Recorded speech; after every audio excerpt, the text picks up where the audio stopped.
जैसे कि बोरम में हुआ और हमारे सगाली पंचायत के हिल में भी हुआ, हिल पंचायत में भी हुआ, जहाँ जो इंसान 10 साल पहले मर चुके थे उसके नाम पे वोट मांगा गया। तो और हमारे जिस तरह से कराधानी में भी आगे किए, उनकी सारी पंचायत में वहाँ पे भी इस तरह से हर एक पंचायत में और हर एक इलेक्शन पंचायत में सब कुछ लेके साथ चल रहा है। ये हम हमारे प्रदेश के लोग ये कहते हैं कि आप अपने प्रदेश के बारे में बात नहीं करते, बाहर प्रदेश को बात करते हैं, सेंटर की बात करते हैं। तो मैं आज अपने ही प्रदेश के बारे में बता रही हूँ। हमारे यहाँ उनके यहाँ भी जो वोट का मौका है, तो 5 साल पहले मर चुका फिर भी 5 साल बाद वही इंसान वापस वोट मांगने चला जाता है। आप तो देखते होंगे वो डालते ही नहीं, इसलिए आपको डर लग रहा है तो बोलना नहीं चाहिए, सब जानते हुए भी कभी अनदेखा करता है। लोगों का डर है, कभी भी बात को आगे बढ़ाना चाहते हैं, उन्हें नुकसान ना हो जाए, बात करता है। इसलिए वो सरकार के व्यक्ति लोगों से कभी लगे हुए हैं। हम नहीं करेंगे, हम नहीं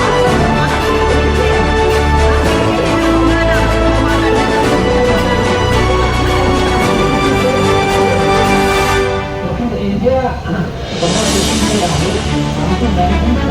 क्योंकि हमें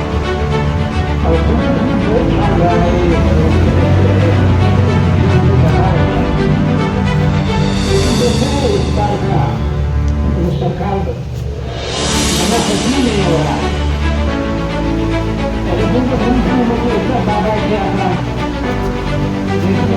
से आगे बढ़ना है, जनता को बताना है कि आज हम लोग जैसे कि थोड़ा पहले बताया है, देश भर में ये प्रोग्राम चल रहा है।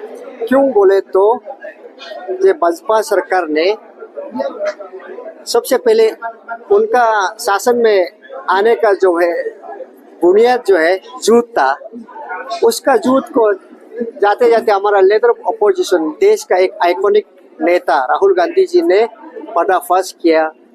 उसमें इलेक्शन कमीशन ऑफ इंडिया का जो बीजेपी की ओर से जो काम कर रहा था, राहुल गांधी ने 6 मंथ विद इन 6 मंथ के अंदर में रिसर्च करके पकड़ के वो लाइव टेलीकास्ट करके प्रेजेंटेशन दिया। उसका बाद एविडेंस को दिया है, तो वो इलेक्शन कमीशन को देने के लिए कोशिश किया, बताने के लिए जब जा रहा था तो जाने नहीं दिया। मोदी जी अपना ये पुलिस फोर्स को लगा के डेमोक्रेटिक वॉइस को कुचलने के लिए कोशिश किया। उसके अगेंस्ट में हम लोग राहुल जी की सॉलिडरिटी में हम लोग आज अरुणाचल प्रदेश कांग्रेस कमेटी की ओर से यहाँ हम लोग पीसफुल धरना कुछ शॉर्ट नोटिस में किया गया है। सर, आपने कल शायद एक देखा था इंटरव्यू में, जो कि बीजेपी पार्टी का तरफ से जो वहाँ के जो स्पोर्ट पर्सन है, जो मुचुमित्ती जी ने एक कमेंट किया था जो आपके कांग्रेस पार्टी के ऊपर, कहा था कि कांग्रेस पार्टी सत्ता में नहीं, भविष्य में नहीं आएगा, राज्य सरकार में तो आने वाला नहीं है, केंद्र सरकार में तो अनदर 2 साल में भी नहीं आएगा। तो आपका पार्टी का क्या जवाब रहेगा? देखिए, कांग्रेस पार्टी शासन करने के लिए कांग्रेस पार्टी नहीं, कांग्रेस ऑर्गेनाइजेशन, ये जो मास बेस पार्टी है कांग्रेस का, 130-40 इयर्स ओल्ड है। तो कांग्रेस सत्ता के लिए नहीं है, कांग्रेस देश इंडिया के लिए, इंडियंस के लिए है। लेकिन मुच्चू जी का कल प्रेस वार्ता को मैं भी फॉलो कर रहा था, उसका लाइव टेलीकास्ट को।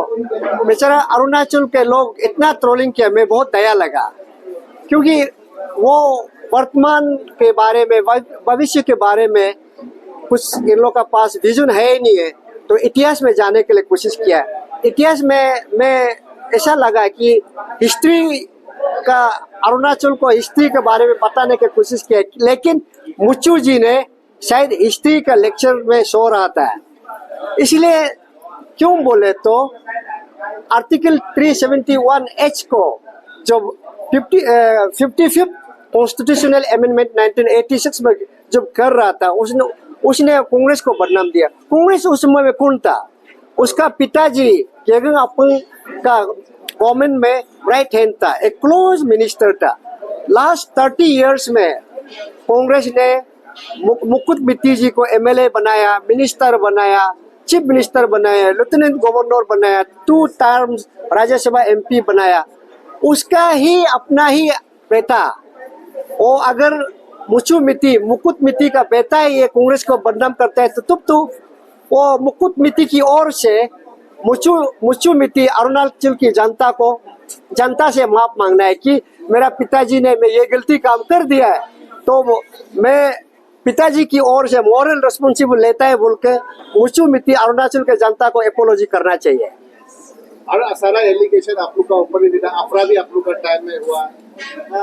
अफरा 1978 इसलिए मैं बोलता है मुच्चू मित्ती हिस्ट्री का क्लास में सो रहा था, क्योंकि अफरा 1978 जो उस समय में जनता पार्टी का सरकार था, तो उस समय जब मोवर ऑफ द रेजोल्यूशन ओकिंग लेगो, उसका बाद उसके एक्सपायर का बाद में उसका पिताजी बाई इलेक्शन से आके तो इतना दिन चलाया, उसका मकोता में अपना बेटा को बनाया।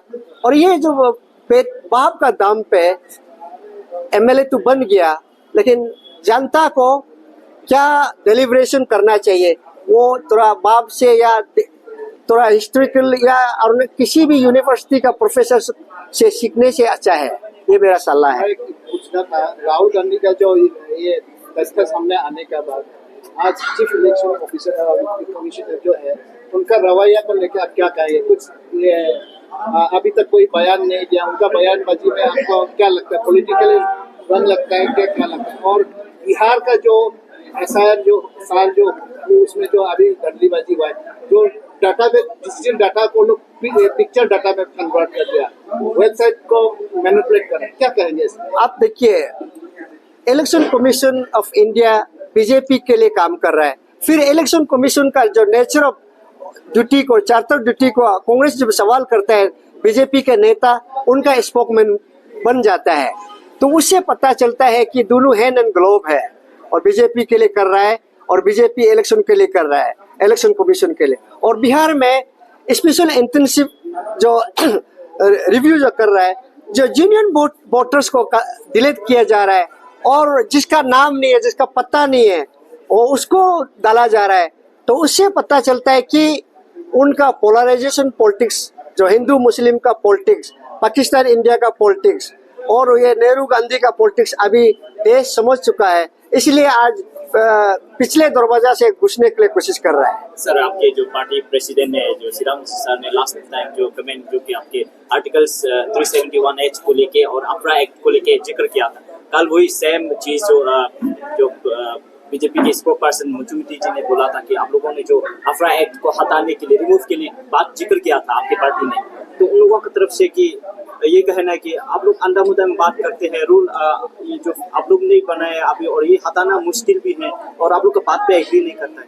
हाँ, ये इसमें एक जोड़ देगा, आर्टिकल 371H को लेके जो 19 आप लोग का गवर्नमेंट का टाइम में इम्प्लीमेंट किया, और इसमें जो मिजोरम में साथ में था, उनको पूरा फुल प्लेस मिल गया, ऑटोनोमस भी मिल गया, 6 शेड्यूल भी मिल गया। आज अरुणाचल इसमें ये हो गया, साथ में डैम के बारे में भी कुछ कहा होगा, उसमें क्या रिएक्शन? इसलिए तो बोलता है मुच्चू जी, हिस्ट्री को थोड़ा, जब हिस्ट्री का बात करता है तो पीछे अच्छा से बात करना चाहिए, थोड़ा प्रिपेयर करके आर्टिकुलेट होने से अच्छा है, क्योंकि जस्ट एलिगेशन लगाना बीजेपी का एक कल्चर रहा कि हमेशा हिस्ट्री में जाता है, इतिहास में जाता है। देश के लिए कल हम क्या करने जा रहा है, क्या आज क्या कर रहे हैं वो नहीं बोलता है। हिस्ट्री में उसने ये किया, उसने वो किया, और देश के लोगों को बुद्धू बना के चल रहा है। तो आर्टिकल 371H को इम्पॉसिबल बात नहीं है। हम लोग का एक कॉन्स्टिट्यूशन ऑफ इंडिया एक फ्लेक्सिबल कॉन्स्टिट्यूशन है। एनी टाइम अपना सरकार होगा, रिक्वायर नंबर से अमेंडमेंट किया जा सकता है। अब जब 371H को 55th शेड्यूल में 55th अमेंडमेंट कॉन्स्टिट्यूशनल अमेंडमेंट में जो किया 1986 में, मैं वही बोला है। उसका पिताजी एक अपंग गवर्नमेंट में right hand close senior minister था। तो अगर उसमें गलती किया तो उनका बाप ने किया, उस समय का सरकार ने किया। आज का जो कांग्रेस में है उस समय में तो सत्ता में नहीं था, आप सब में भी शायद किसी का जन्म भी नहीं हुआ था।